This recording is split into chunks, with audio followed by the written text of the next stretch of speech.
आपल्याला पंक्तीला जेवायला बसायचंय, काय लागते पहिले? पात्र लागते ना. पात्र आल्याच्या नंतर मग दुरून भात पोळी भाजी सगळं काही. मग आपण पात्रतेचे आहेत का आपल्याला सोडावं लागेल ना. आपण पात्रतेचे बनायचंय. आता पात्रतेचे बनल्याशिवाय आपल्याला सुख मिळणार नाही. आपण सुखाच्या पात्रतेचे नाही, त्याच्याकरता अवधान द्यावं लागेल, म्हणजे ऐकावं लागेल. मग सर्व सुखाशी पात्र होईजे. आता इथं तुम्ही म्हणसाल सुख, सुखामध्ये बरेचसे प्रकार आहेत. सर्व सुख वेगळं आणि सुख वेगळं. तुम्हाला पती पत्नीला जे सुख मिळतं ते क्षणिक सुख. संसारामध्ये जे सुख मिळतं ते क्षणिक सुख. आपण सोयाबीन कापूस विकायला नेला, मार्केटला विकला, पैसे आले, बरं वाटलं. पण आपण ज्याची उधारी केली होती, जर करार केला होता पैसे या तारखेला द्यायचे, तेव्हा माणूस भेटला, सुख आहे का? दुःख आहे. मग सर्व सुख गरज आहे आपल्याला, की जे सुख नाशिवंत नाही ते सुख मिळायला पाहिजे. ते सुख कुठं आहे? संताजवळ, देवाजवळ. मग तू अवघाचे सुख रूप होसी आणि जन्मोजन्मीचे दुःख विसरसी. पण कधी सुख नाही नुसतं, सुखाचा आगरच आहे. आपले सुख मोजके हेत, पण सुखाचा आगर आहे कुठे? सर्व सुखाचे आगर बापर खुमा देईवर.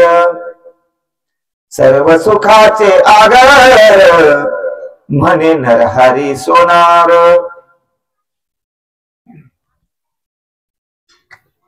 सुखरूप ऐसा दुजा कोण सांगा, माझ्या पांडुरंगा वाचोनिया.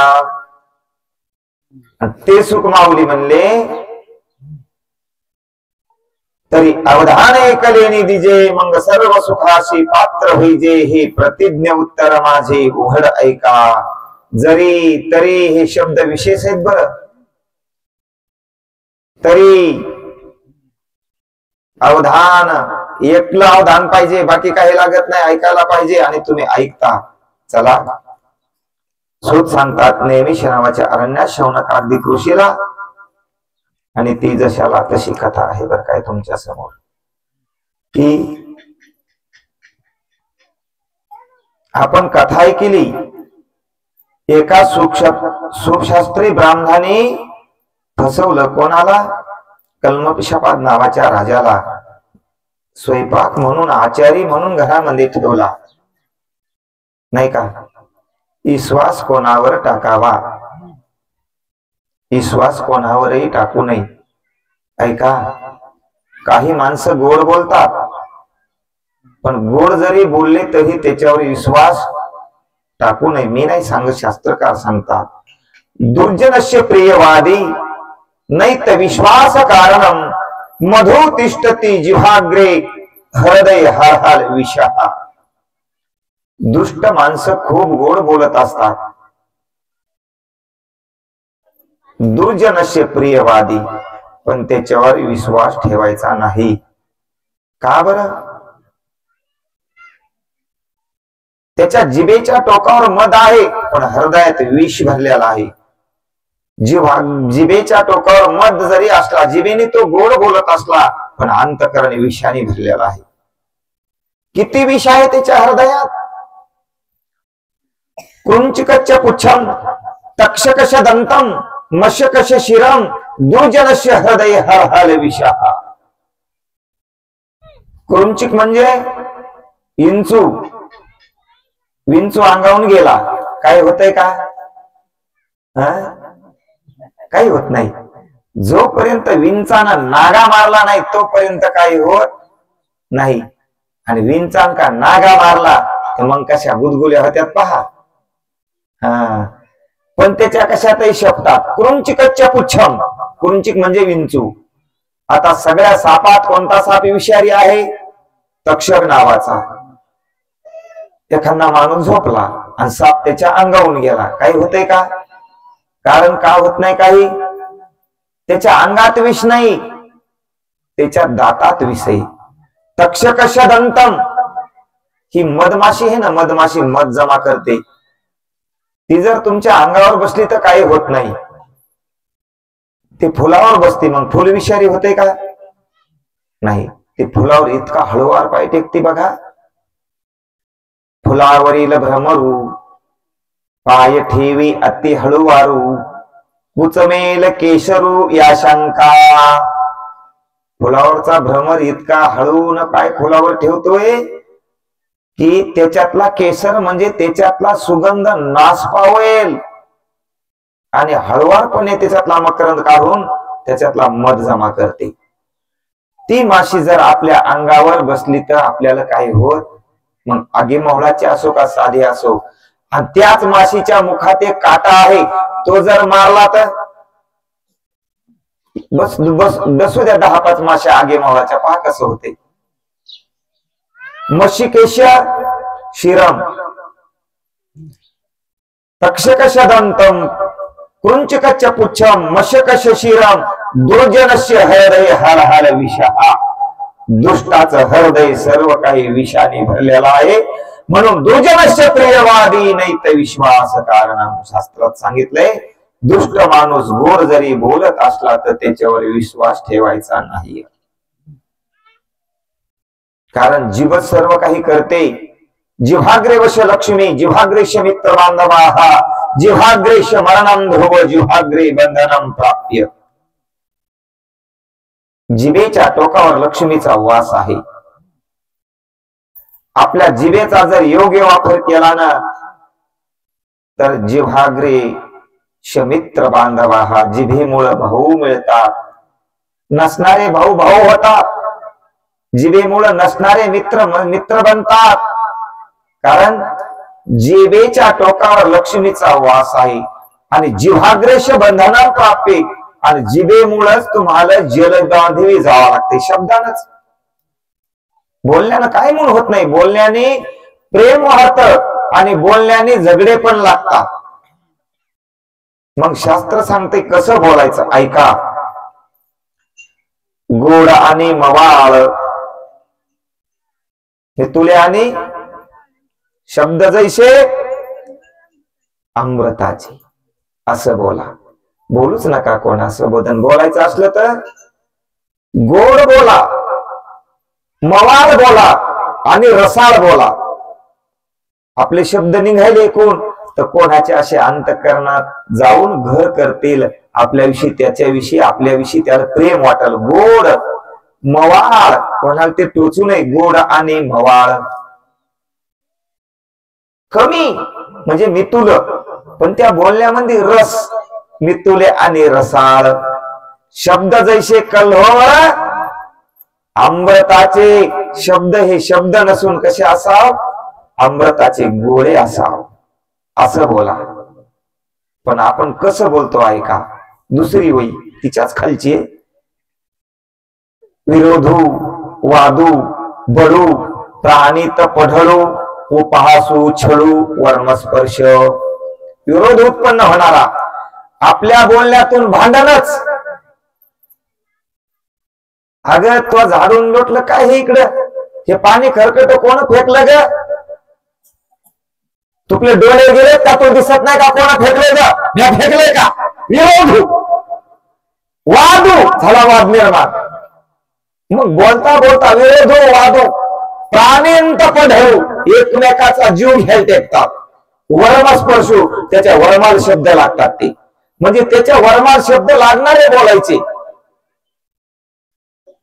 विरोध वादो प्राणित पढळू उपासना, त्याची उपासना करायची, छळ करायचा म्हणजे त्याची टिंगल करायची. वर्मस्पर्शू, त्याच्या वर्माल स्पर्श करणारे. असे शब्द वापरू नका. बोलाव कसं हेही शास्त्राने सांगितलं. विश्वास कोणावर ठेवावा कोणावर ठेवायचा नाही हेही शास्त्रानं सांगितलं.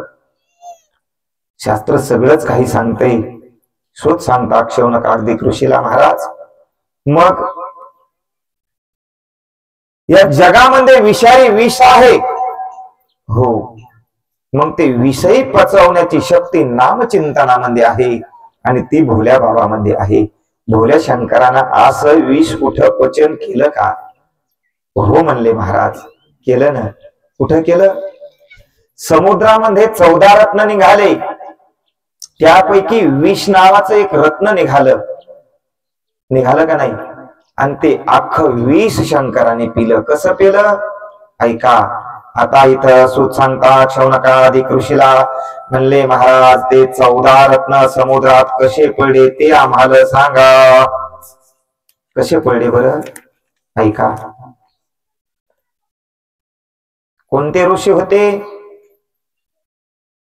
इंद्र हा स्वर्गीचा राजा आणि इंद्र ऐरावत नावाच्या हत्तीवर जो तो बसला आणि ऐरावत नावाच्या हत्तीवर बसून इंद्र राजाची स्वारी त्या अमरपुरीमध्ये निघाली. मग आपल्याला आपल्या राजाला भेटायचा असो का गुरुला भेटायचा असो, रिकाम्या हाताने दर्शन घेऊ नये. रिकाम्या हाताने भेटू राजाला, गुरुला आणि देवाला. या 3 लोकांचं दर्शन, 3 लोकाला नमस्कार रिकाम्या हाताने करूच नये. मग काहीतरी द्यावं आणि दर्शन करावं. राजा ऐरावत नावाच्या हत्तीवर बसलेला आहे. मोत्याची जाळी टाकलेली, हिरे माणिक मोती चमकू लागले, ढोल दमाने वाजू लागले, वाजंत्री वाजू लागले, झर्याच्या पताका फडफड फडफड फडफड त्या ठिकाणी आकाशामध्ये करू लागल्या. कोणी सोन्याचा हार घालू लागलं, कोणी मोत्याचा हार घालू लागले. आपापल्या शक्तीनुसार त्या ठिकाणी राजाचा आदर जो तो करू लागले. त्याच रस्त्याने आणि स्नान करण्याकरता ऋषी चालले होते. त्या ऋषीने काय द्यावं राजाला? आपल्या समोर राजा येत आहेत, राजाला काय द्यावं म्हणून राजाला आपल्या गळ्यातला असणारा फुलाचा हार जो तो आणि राजाच्या गळ्यामध्ये टाकला आहे. काय त्या ऋषीचं नाव? आता सांगा. ते भागवतात ही सगळी कथा आली समुद्र मंथनाची. तुम्ही किती भागवत ऐकले आजी? किती भागवतकार वाट लावले बरं? त्याच्या गावाकडे पाठवले का नाही? आणि नवीन भागवतकार आला की म्हणतात महाराज तुमच्यासारखा, आता म्हणतात सज्जन महाराजासारखं कोणी सांगत नाही. आम्ही सांगतो आमच्या घशाला कोरड पडते. हे बघा आतली बनेल ओली होती, घाम येतोय. सांगणं इथं बसून सांगणं का सोपं आहे का? पण तुमच्या जर ध्यानात राहत नसेल तर काही उपयोग आहे का? कोणते ऋषी होते त्याने आपला हार इंद्राच्या गळ्यात टाकला होता? आता ध्यानात ठेवा नाव. दुर्वास नावाचे ऋषी होते. दुर्वासाने आपल्या राजाला हार दिला आणि इंद्राने तो हार पाहिला. ऋषी महाराज समोर निघून गेले आणि इंद्र म्हणला काय हे म्हातार, अरे माझ्या गळ्यामध्ये कोणी सोनाचे हार टाकले, कोणी चांदीचे हार टाकले, कोणी मोत्याचे हार टाकले, कोणी हिऱ्याचे, कोणी माणिक मोत्याचे, आणि याने म्हणले साधा फुलाचा हार टाकला. इंद्राला तो तुच्छ वाटला. हार काढला आणि हत्तीच्या सोंडेवर ठेवला. हत्तीच्या सोंडेवर मस्तकावर हार ठेवल्यावर हत्तीला वाटलं मला माझ्या राजाने खायला काहीतरी दिलं आहे, म्हणून सोंडेनी मस्तकावरचा हार जो तो त्या ऐरावत नावाच्या हत्तीने जो तो घेतला आणि त्याचा सुगंध घेतला तर तो फुलाचा हार होता. पायामध्ये अटकावला आणि तोडल्या गेला. हार तुटल्या गेला. एक एक एक एक एक एक फूल जो तो त्या रस्त्याने पडलं बरं काय. तेवढ्या वेळामध्ये दुर्वास महाराज स्नान संध्या करून येतात. ज्या मार्गाने इंद्राची स्वारी गेली होती त्याच मार्गाने दुर्वास महाराज परत आले. दुर्वास महाराज कोणते तुम्हाला सांगू? सामान्य महाराज नव्हते ते.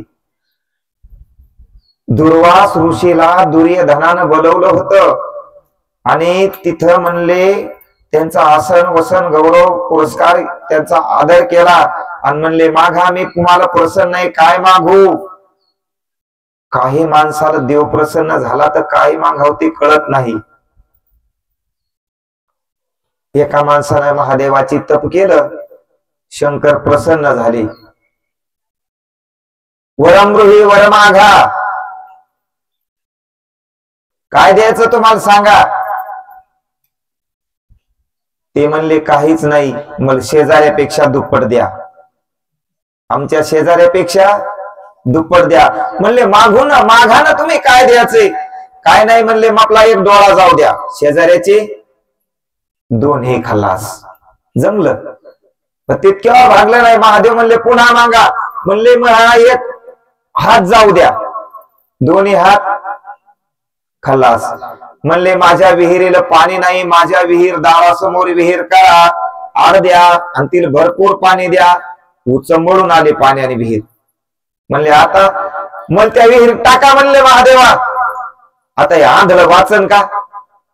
शेजाऱ्याच्या दारात विहीर, शेजारी बी विहिरीत आणि हाय बी तसं. काही लोकांना मागायचं कळतच नाही. दुर्वास महाराज म्हणले प्रसन्न झालो. वरमृही वर मागा. त्याने वर मागला. जा म्हणले त्या हिच सत्वहरण करा. कोणाचं. अर्जुनाच्या घरी, पांडवाच्या घरी द्रौपदीचं. ठीक आहे म्हणले जातो. आता त्याला जेवण किती लाग जाईल. दुर्वास महाराज आलं. हो 60 सहस्त्र खंड्या दुर्वासा भोजन. हो तिथं 12 वाजता गेले रात्रीच्या आणि तिथं म्हणले मग जेवायचं आई साहेब. सांगा आता. आता काय राहिलं होतं का. थाळी जेव घाल जाई सूर्यान दिलेली, पण ती थाळी एकदा धुवून उघडी घातली की पुन्हा ती स्वयंपाक देत नव्हती. तिनं आवाज द्यायला कृष्णाला, कुठे गुंतलासी द्वारकेच्या राया. परमात्मा म्हणले काय काम आहे ताई. आले ऋषीश्वर, भोजन मागती सत्वर. पुढं काय. आता कैसा करू विचार. आले ऋषीश्वर, भोजन मागती सत्वर. रात्र झाली 2 प्रहार. हो ते म्हणले काय हरकत नाही, त्याला म्हणा या आंघोळी करू. कृष्ण परमात्मा ते सगळं व्यवस्थित केलं. मी ते सांगत बसत नाही. आता महाभारत इकडं आपल्याला भार लांब जायचंय, वेळ कमी राहिलाय. आणि दुर्वास महाराज परत आले आणि परत आल्यावर पाहिलं तर हे फुलं खाली पडले. हा दुष्ट नष्ट राजा, माझ्या दिलेल्या फुलाच्या हाराचा अपमान केलास. लाल बुंद डोळे केले, क्रोध हारावर झाला. ब्राह्मणाचा शाप सामान्य नाही महाराज. ब्राह्मणाचा शाप ब्रह्मादिकालाही चुकत नाही. ब्राह्मणाच्या शापानच कृष्ण परमात्माचं सगळं कुळ नष्ट झालं. झालं का नाही. असा जर राजा तो दुष्ट नष्ट पापिष्ट आहेस. मुला नळी वडतील वर हौदातली, सगळा हौद रिकामा करतील. लक्ष ठेवा. काय झालं. ज्याचे त्याचे बळ स्वर्गाकड, ज्याचे त्याचे बळ स्वर्गाकड. सूक्ष्म कागदृशूल नेमिश्वरांना सांगतात असं स्वर्गावर होत काय. काय होत स्वर्गावर. स्वर्गावर अमृताचे आळ जोतो होत्या. स्वर्गामध्ये कामधेनू गायी होत्या. स्वर्गामध्ये परिजातकासारखे झाड होते. स्वर्गावर हो अश्वनाम घोडे होते. ऐरावत नावासारखे हत्ती होते. स्वर्गावर कड 14 रत्न होते. म्हणून स्वर्गावर प्रत्येक जण आक्रमण करत होता. दुर्वास महाराज म्हणले याला लय गर्व झालाय संपत्तीचा, धनाचा. 14 रत्न उलटून समुद्रात पडतील. बोलल्याबरोबर बडा बडा बडा बडा 14 रत्न कुठं पडे. समुद्राच्या पाण्यामध्ये पडे. रावण तिकडे मोठ्या जल्लोषात होता आणि रावणाची स्वारी परत राजवाड्यात आली तर लोक वार्ता सांगू लागले, महाराज महाराज आपले रत्न गायब झाले, आपले रत्न गायब झाले, रत्न गायब झाले. हो राहुल का हो स्वर्गात. नाही नाही नाही नाही. जे धनवान लोक आहेत का ते लोक धनाला सोडितच नाहीत. इंद्र 12 भानगडी करीत होता. इंद्रानं ह्या रावणाच्या आईचा छळ केला. मग सांगितली मी कथा, कशामुळं? स्वर्गाचं राज्य जाईल म्हणून. नहुस राजा स्वर्गाचा राजा झाला होता, पण आपल्या गुरुकडून माहिती घेतली आणि नहुस राजाला मृत्यू लोकात पाठवलं. नहुस स्वर्गाधिपती जरी झाला तरी राहटी भांबावला, येणे भुजंगत्व पावला पार्थाने न शिकाई. नहुस राजा स्वर्गाचा राजा झाला होता, मग स्वर्गाचं राजेच करावं ना. पण झालं काय? राहटी भांबावला, त्याला तिथं राहता आलं नाही. राहता आलं नाही म्हणजे मालदाच्या घरात राहायचंय, सलाप मध्ये राहावं लागला का? राहटी भांबावाला म्हणजे वागता आलं नाही. आता लोक म्हणतात ना, बापा त्याच्या घरी वाघणीचं दूधच नव्हतं, काय कमी होती त्याच्या आज्या पंजाच्या काळात. पण या आहे ना लिया पोहायन काहीच ठुलं नाही. काय झालं? वागणं चुकलं ना. हो, नहुस राजा म्हणला इंद्र गेला माझ्या भीतीनं पळून, पण इंद्राची जी शेशी होती इंद्रायणी, तिला म्हणला तू मला हार घाल, तू माझी पत्नी होय. काही घेणं होतं का? ती गुरु महाराजाकडे गेली. गुरु महाराजाला म्हणली, महाराज ते असं म्हणते. म्हणले काय हरकत नाही, त्याला म्हणा ब्राह्मणाच्या खांद्यावर बसून ब्राह्मणाच्या पालखीत ये, मग मी तुला काय करते, हार घालते.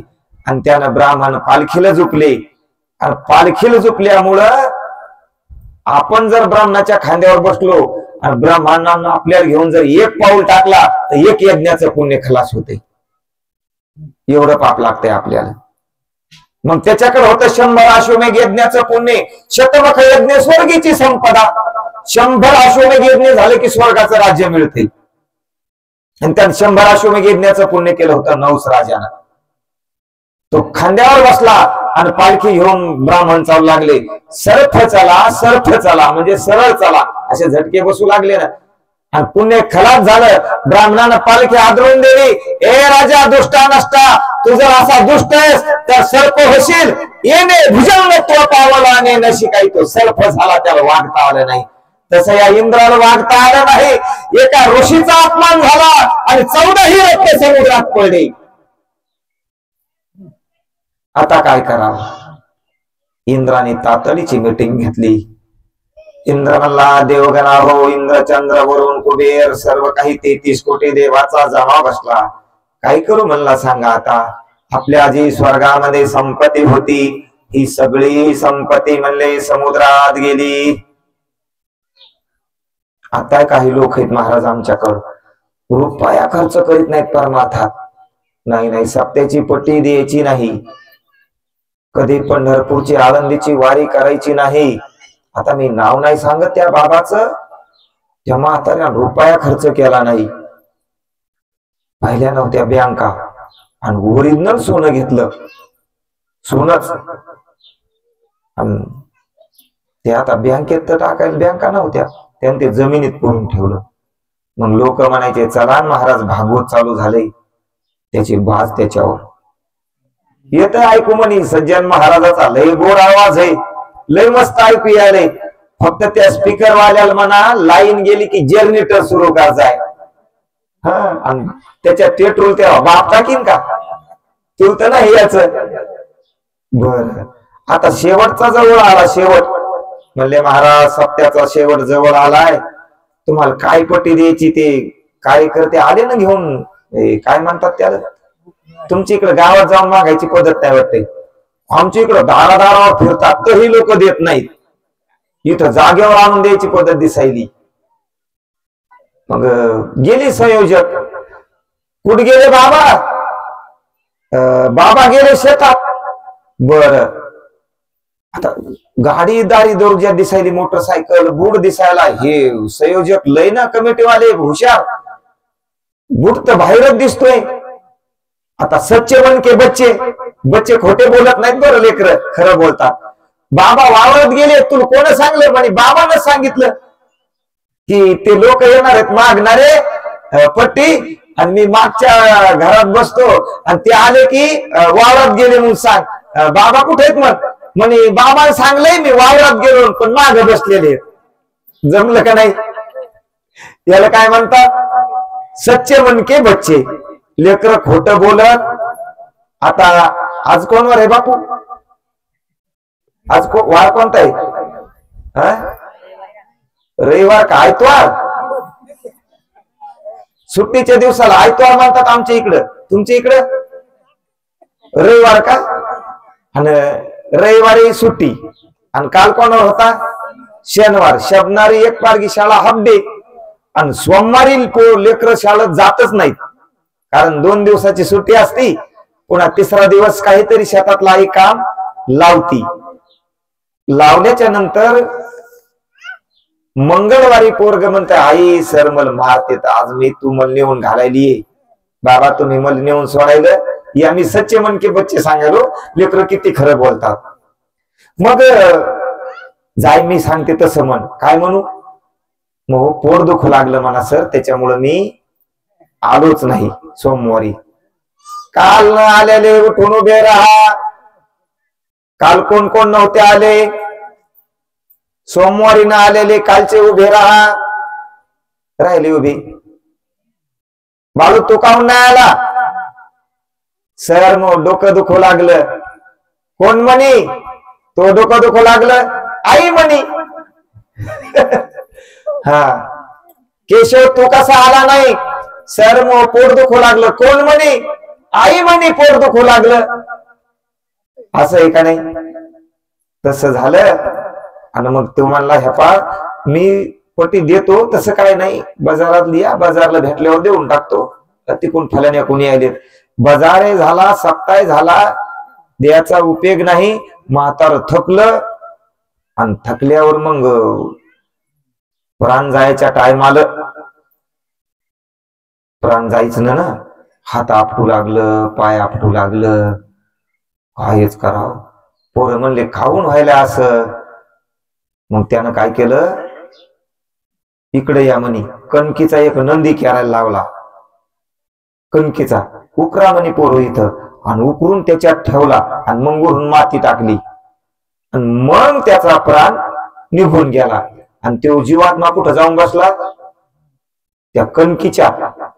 जन्म घेणे लागे वासनेच्या संगे. आणि पोळ्याने बांधलं ना असं मांग बाबा मोठं मंदिर महादेवाचं. आणि त्याच्यावर कळस करायचा, मोठा सप्ताह करायचा. म्हणले कस काय काय पोर हो असं एवढा कार्यक्रम झाला म्हणे. लय धन आहे आमच्या बाबांना ठुल्यालं. हा काय लय धन आहे म्हणे. बर उकरू म्हणले मग आपण. पण रात्र 2-3 दिवस उकरलं, पण ते काही सापडायला रिकाम नाही. ते माझ्याकडे आले. म्हणले महाराज आमच्या बाबानं धन ठुल्याला हे आमचे चुलते सांगतात, आमची चुलती सांगते, काकू सांगते, आमची मोठी बहीण सांगते बाबांना लय मोठं ठुलंय, पण सापडणं कसं गवसल हो. मी म्हणलं चला हानूत खेळायला महाराजाकडे. हो महाराज ते कोड आपलं उगवतील. मग आता आम्ही इथं आलो धनासाठी. काही कुठे जाते माणूस. इथं आलो तर इथं सप्ताह चालू. आता सप्ताह होस्तोर काही जमतय का? मग इथं बसलो. ते म्हणले महाराज काय काम आहे, कस काय आले सज्जन महाराज? म्हणलं महाराज असं असं झाले, ते ठुल्याला काही सापडणं. हे म्हणले सोपं आहे. तुम्ही ज्ञानेश्वरीचा तुम्हाला अभ्यास आहे, गाथ्याचा अभ्यास आहे, तुम्ही ज्ञानेश्वरी काढा, तुम्हाला सापडतंय. ज्ञानेश्वरीचा ग्रंथ घेतला आणि तिथं वही लिहिलेली होती. ऐका काय होतं लिहिलेलं तिथं? सांगलं होतं पायाळू पाहिजे, पायाळू धन दिसतंय. तिथं असं सांगलं होतं. आम्ही पायाळू पाहिला माणूस आमच्या गावात. पायाळूच्या गुन्हे पडले ठाऊक हे गाथ्यात प्रमाण होतं. आणि ज्ञानेश्वरी तशी वही होती. भूमीचे साधावया निधान म्हणजे धन, येथे पाहिजे लोचन पायाचे. काय पाहिजे? जमिनीतलं धन पायासाठी पायाचे डोळे पाहिजे म्हणतात. मग आणला बाबा एक पायाळू. तो म्हणला मी पाव किलो घेईन. आणि म्हणलं ते जर 2च छटाक असलं तर पाव किलो तुला कसं द्या? बर पाहून घेऊ म्हणलं. आता ते पायाळू आणला. पायाळू काहीच दिसेना. पुन्हा महाराजाकड. काय बेजारिया. महाराज म्हणले पायाळूला दिसत नाही. दुसरी वही पहा ज्ञानेश्वरीची. दुसऱ्या वहीत काय लिहिलं होतं? त्या वैतले लोत भूमीचे साधवया निधान, येथे पाहिजे लोचन पायावाचे. पण दुसऱ्या वैतले जय डोळ्या अंजान भेटे, तय दृष्टी सफाटा फुटे, मग पाहिजे तर प्रगटे महानिधी. पायाळूच्या डोळ्यामध्ये अंजन लागतंय. हा, मग अंजान शोधलं. त्या पायाळूच्या डोळ्यामध्ये काय घातलं? अंजान घातलं. आणि अंजान घातल्यावर ते पायाळू म्हणला, ह्या पायी खंडा. हो, कृष्ण अंजान एक वेळा डोळा घाली ताप धर. कृष्ण अंजन जर डोळ्यात घातलं ना तर भ्रांतीचा पडदा बाजूला जातोय आणि मग धन सापडतंय. पण ते धन नाही बरं. कोणतं धन? एक नुसतं धन आहे आणि एक महाधन आहे. कोणतं धन महान आहे? परमार्थ हे महाधन आणि जोडी देवाचे चरण. परमार्थ धन हे देवाचे चरण जोडते. पण महाराज जरासं खणलं की बापू त्या धनावर साफ करून ठेवला होता ना, आणि त्याच्यात तो जीव आत्मा बसलेला फुसकार्यात मारू लागला. मग ते काय जे करायचं ते केला, त्याचा ते गेला. आणि मग खणलं तर तुकाराम महाराजाचा गाथा पायाचा सांगला होता. महाराजांनी म्हणले, खंदून जर नाही सापडलं तर ह्यो अभंग वाचवा. कोणता? धन अभाग्या कोळसे, धन अभाग्या कोळसे. कोळसे निघले ना. मग पुढे येत आलो. 2 वया झालत्या. जय डोळ्या अंजान भेटे तय दृष्टीस फाटा फुटे. मग 3री वही आम्हाला पाहायला लावली ज्ञानेश्वरीतली. कोणती? सदैव आणि पायाला जय दिव्य अंजन भेटे डोळा, तो पाहिजे तावलेला पाताळ धने. काय काय झालं? सदैव आणि पायाला दैव लागतं. दैव सदैव आणि पायाला, पायाला लागतंय, दैव लागतंय आणि डोळ्यात अंजन लागतंय. तुम्ही दैववान आहेत, तुम्ही पायाळू पण आहेत, आणि म्हणून तुम्हाला हे धन सापडलं. कोणतं? हे परमार्थ महाधन आणि जोडी देवाचे चरण. त्या धनात तुम्ही गोड फाटला नाहीत म्हणून हे धन मिळाला. 2 धन मिळत नाहीत बघा, शक्यच नाही. ज्याचा संसार घर चाललाय महाराजांनी मग आम्हाला सांगितलं काय काय अवस्था झाल्या म्हणले आपल्या. ह्या पहा, ज्याचा संसार धड आहे का त्याचा परमार्थ धड होऊ देत नाही देव. आणि ज्याचा परमार्थ धड व्हायलाय त्याचा संसार धड नसतो. दोन्ही नसते, दोन्ही ते होच देत नाही. देव भक्ता लागी करून दी संसार, देवच भक्ताला संसार करू देत नाही.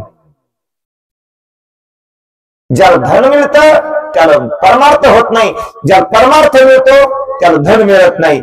आता ती स्थिती झाली कोणाची? इंद्राची. इंद्राचे 14ही रत्न पाण्यामध्ये पडले. इंद्रानं मीटिंग लावली, म्हणला हे रत्न काढू कसे? हे दुसऱ्याला नाही जमणार. ह्याच्यासाठी कोण लागल? देवाकडे जावं लागल. इंद्र त्या ठिकाणी कृष्ण परमात्माकडे वैकुंठाला जो तो गेला. वैकुंठ नगरीमध्ये सिंहासनावर गरुडध्वज परमात्मा बसलेले होते. शंख चक्र गदा पद्म नारद तुमर अनेक भक्ताचा पाळा होता. आणि त्या ठिकाणी इंद्र गेले, पण देव काही इंद्राकडे पाहायला रिकामे नाहीत. आपलं कोणाकडे काम असलं तर आपल्याला कोणी बोलत नाही बरं. कसे तसे देव बोलले. कोणीकडे इंद्रराजेन म्हणले, देवा तुमच्याकडेच आलो. काय काम होतं? काय सांगू म्हणले, देवा 14ही रत्न माझे समुद्रात पडले. काय झालं असन? हो, देव म्हणले आता रत्न कसे काढायचे? काय करावं म्हणले, आता आपल्याला हे काम करण्याकरता दैत्याचं सहकार्य करावं लागल. इंद्र म्हणला, देवा दैत्याचं आपलं तर जन्माचं होईल हे. अरे बाबा, त्याला काही देऊ कबूल करणं. हो, त्याला काही कबूल केलं इंद्रानं. चला म्हणले, दैत्य देव दोन्ही एकत्र झाले. चांगलं काम करायचं असेल तर एकी करावंच लागते. आणि कोणता पर्वत आणला आजी? हो, पर्वत आणला. आता दोर कशाचा कराव? दोरासाठी साप आणला. कोणता साप आणला? आता मी काहून सांगेल नाव? सगळंच मी थोडंच घेतलंय. हो, तुमच्याकडून काही सांगा. आणि त्याचा दोर केला, त्या पर्वताचा रवी जो तो केला. सर्प झाले शेपटाकून आणि देव झाले तोंडाकून. चाललं समुद्र मंथन, विषाच्या गराला येऊ लागल्या. ते का सूप आहे का? त्याचे मनी मनी ढिले होऊ लागले आणि त्या फुसकारीन देव मरू लागले विषा. देव म्हणले हे काय खरं नाही गाड्या, देव आपले देव कमी व्हायलेत ना. नारद मला काहीतरी करू आता. नारद महाराज होते, गेले तिथं दैत्याच्या मेळ्यात. नारायण नारायण काय चाललंय म्हणले. समुद्र मंथन चालू आहे, आम्हाला काही रत्न देणार आहे म्हणले इंद्र. या रत्न कबूल केलते त्याला, काही वासुकीने रत्न कबूल केलते, काही त्या पर्वतालाही केलते. अरे म्हणले रत्न कबूल केले, पण तुम्ही काय येडे म्हणले, शपटाकून तोंडाकून होत ना. दुसऱ्या दिवशी भांडण म्हणले आम्ही शपटाकून नाहीत राहत, आम्ही तोंडाकून राहू. जमलं. पर्वत टेकल्याबरोबर पर्वत पाण्यातून खाली डुबू लागला. म्हणले आता कसं कराव, काही इलाज नाही. आता काय कराव. आता इंद्र पळत पळत गेला. परमात्मा परमात्मा पर्वत पाण्यात डुबायलाय, काय कराव. आता तुमच्याशिवाय इलाज नाही. म्हणले मग तुम्ही याला आधार द्या. कृष्ण परमात्माने त्या ठिकाणी कच्छ अवतार जो तो धरला आणि पाठीवर पर्वत घेतला. हो इंद्रा मला काय देशील म्हणले, देवा तुम्हाला एक रत्न देईन. बर. आणि समुद्र मंथन चालू झालं. त्या ठिकाणी एका मागे एक रत्न निघू लागले. अनेक रत्न निघले आणि इंद्राने सगळे रत्न जमा होतो केले. दारूचा घट निघाला, मध्य नाम दारू. अमृताचा घट निघाला. हो लक्ष्मी निघली, पारिजातक निघलं, कामधेनू नावाची गाय निघली. अनेक रत्न निघू लागले. कस्तूभ नावाचा मणी जो तो निघाला. देव म्हणले, दैत्य म्हणले इंद्रा अमृत आम्हाला दे. आणि सर्वाच्या शेवटी कोणतं रत्न निघालं, हलहल नावाच्या विषाचं निघालं. आता प्रत्येक रत्न एकमेक मागू लागला. पण हे रत्न कोण मागतय, कोणीच मागेना. म्हणले हे रत्न जमिनीवर ठेवता येत नाही. हे रत्न म्हणले कोण घेते, कोणीतरी उचला. हे त्याच्याकडे पाहू लागलं, तुम्ही घेता का. नाही नाही नाही, तुम्ही घेता का काकू, तुम्ही घेता का विषाच. कोणीच नाही म्हणीन, कोणीच हो म्हणीन. हो म्हणले हे रत्न घेतल्याशिवाय बाकीचे रत्नाच्या वाटण्या करता येत नाहीत. भोले शंकराकडे पाहिलं. भोले शंकराने हो भरलं, घेतो म्हणले. शंकराने त्या ठिकाणी ती घागर आपल्या हातावर जो तो घेतली. वरचा फेस काढला बरं भोले बाबांनी. फेस जमिनीवर टाकला. त्या फेसापासून विषारी वनस्पत्या बनल्या. जेवढ्या विषारी वनस्पत्या आहेत ना तेवढ्या त्या फेस टाकला होता जमिनीवर, त्याच्यापासून बनल्या. आणि ती घागर तोंडाला लावली. मोहरी सारखे थेंब पडू लागले खाली, जमिनीवर पडतील म्हणून त्या ठिकाणी विष्णू परमात्माने या विंचाला, सापाला आज्ञा जो तो केली. विंचाने आपली नागी लावली, सापाने आपला विषाचा दात, आपला एक दात लावला. ते विष दातावर घेतलं. ते विष जमिनीवर पडलं असतं तर जमीन पिकणार नव्हती. मोहरीपेक्षा बारीक थेंब होता, तो थेंब विंचाने आपल्या नागेवरच धरला. तुम्ही म्हणसाल मग ते कसे काय मेले नाही. त्याचे दात, आपले दात जिवंत नसतात आणि निर्जीव नसतात. आपले नख जिवंत आहेत का निर्जीव आहेत सांगा.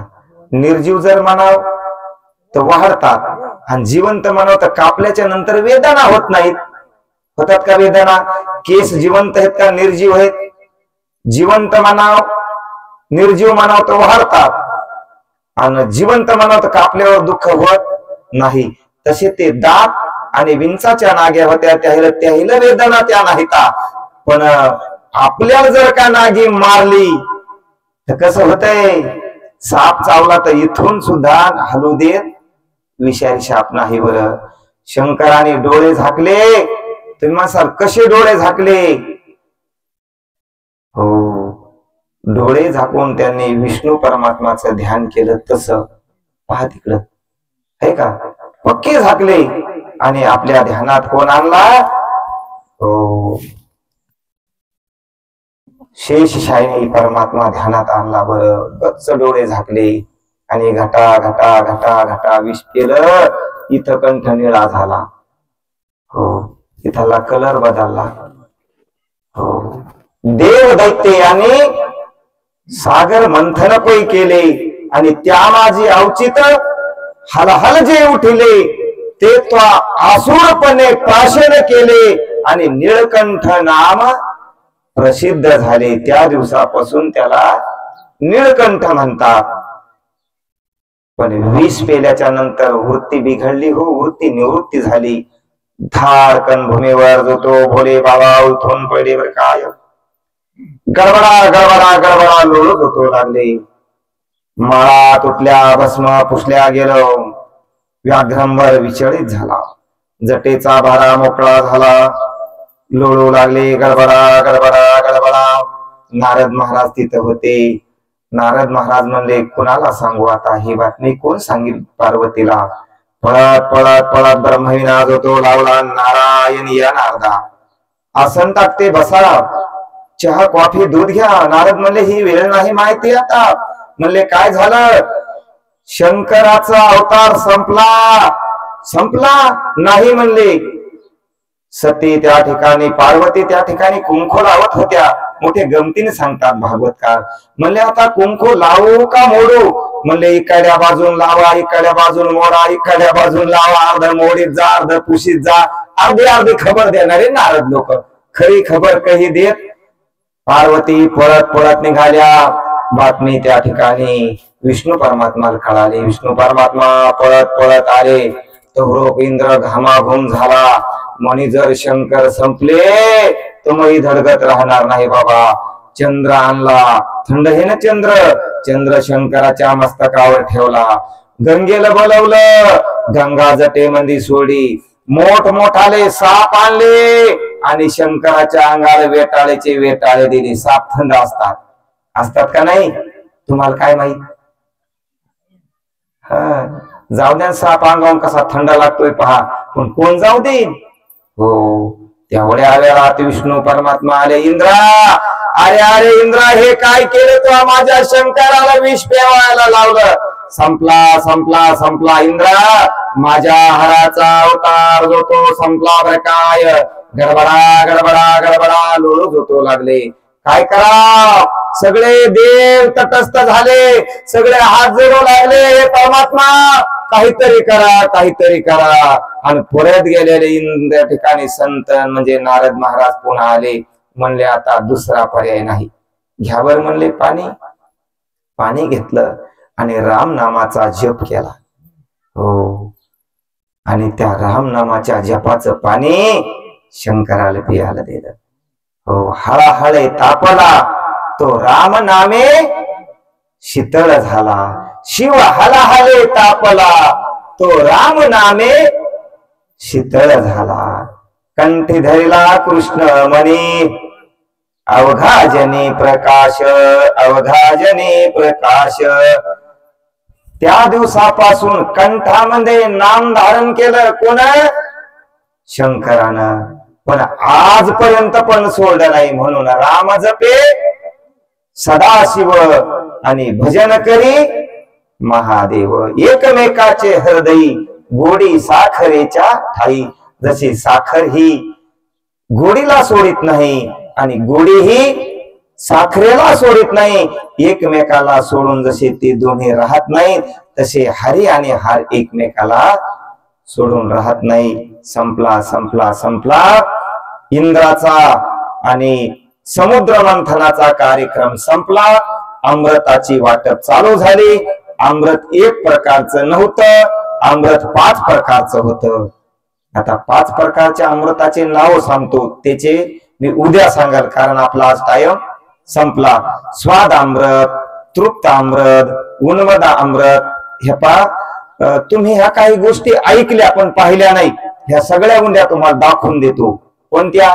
तुम्ही कल्पतरू झाड पाहिलं का? त्याच्या खाली तुमची इच्छा पूर्ण होती, ते उंड्या बघायला मिळेल. तुम्ही काम ध्यान काय पाहिले का, जे म्हणलं ते देते ती तुम्हाला उद्या. तुम्ही परिस पाहिला का, लावल्यावर त्याचं सोनं होते तो उद्या दाखवू. तुम्ही होच म्हणले पाहिजे. बर, तुम्ही हे सगळं काही आता बऱ्याचशा गोष्टी येतात, पण तुम्ही अमृत पाहिलं का, अमृत, ते अमृत तुम्हाला उद्या तुम्ही म्हणले पाहिजे, हो महाराज आम्ही 7 दिवस पेलं, कारण उद्या आपल्या कथेचा शेवट आहे. आणि तुम्ही 7 दिवस कथा ऐकली ना, अमृतच जर पियाला मिळालं नाही, अमृता माणूस अमर होते, ते अमृत तुम्हाला उद्या मिळेल. म्हणून उद्या आपल्या कथेचा कलश आहे. केल्या कामा नाही चोरी, हे कशाला माहित होतंय, कळसानं. आणि चोरीचं काम असेल तर त्याच्यावर कळस बसविता येत नाही. कळस बसला असं समजायचं काम पूर्णतेला गेलं. मग आपल्याला उद्या कळस आहे कथेचा. म्हणून उद्या मला वाटतं एकादश आहे नाही का, आणि सोमवार आहे. काय योगाना, तुम्ही कशात पाहिली होती का तारीख, सहजच केली फिक्स. पहा, सोमवारी एकादशी येणं म्हणजे हरिहराची भेट असती. सोमवारची एकादश येत नाही, आणि आलीच तर एकादशी कोणाची, पांडुरंगाची, आणि सोमवार हा महादेवाचा. हे पुण्य लागते या गोष्टीला. पहा, सोमवार, एकादश आणि शिवपुराणाची कथा, आणि ती बी त्याच्या दरबारात महादेवाच्या समोर, हे आयुष्यात पुन्हा पुन्हा गोष्टी घडत नसतात. म्हणून आपण भाग्यवान आहोत. धन्य मी मानेन आपुले संचित, आपणच धन्यत आल्या स्वतः. आपल्याला आपल्यासारखे धन्यवान आपण आहोत. म्हणून उद्या फलश्रुती आहे, म्हणजे उद्या पगारीचा दिवस आहे. बरं, कोणा 1 दिवस कथा ऐकली, कोणा 2 दिवस ऐकली, कोणा 4 दिवस ऐकली, कोणा ऐकलीच नाही, तरी पण उद्या पगार होणार आहे. आता ही पगार नाही काय केली आपल्या यानं, लाडक्या बहिणीची. आता काही त्याच्यातून वगळले तर त्याचे काही कागदपत्र कमी पडले असतील, पण आता पुढच्या वर्षी अशी योजना येणार आहे, सगळेच पगार एकदाच होणार आहे. तशी योजना आहे ही. उद्या फलश्रुती आहे कथेची. म्हणून होईल तेवढ्यापर्यंत पोहोचा, आणि आजच्या सारखी वेळेलाच येऊ आपण. शंकर आपल्याला वेळेलाच पोहोच करतील. म्हणून झालेली सेवा याच ठिकाणी समर्पित करू, आणि माझ्या वाणीला पूर्ण विराम देतो. न्यूनते पुरते अधिकते सरते करून घ्यावी तुमते इनवी तसे, ना तरी बालक बोबुडा बोली कावी चुका वाकुडा पावली, ते जोज करून माऊली रिझी जेवी, तैसा मी तुम्हा प्रति जरी बालमती करी तसे चावटी, प्रेमाचे जाती प्रेमचे असे असो.